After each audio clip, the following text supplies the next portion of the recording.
Good morning everyone. There is another repair for you guys. As you can see, this is Vivo Y12.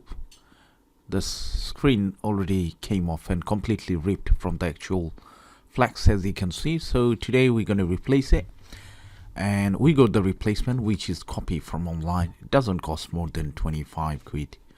It's very difficult to get this model because that is quite famous in East Asia and South Asian countries, but in UK market still not too many people knows about it. So first of all, we're going to take out the SIM tray.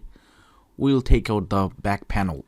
Remember, the battery back cover you don't need to take out, okay?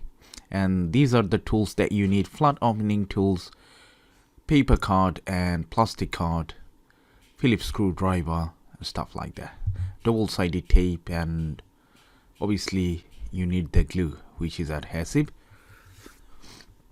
And once it's done, then we're going to take out the back panel instead of this battery back. Alright, it seems like the design would tell you need to take out the battery back, but if you take out the battery back, wouldn't help. You need the entire blue, can you see that blue one, the blue panel out.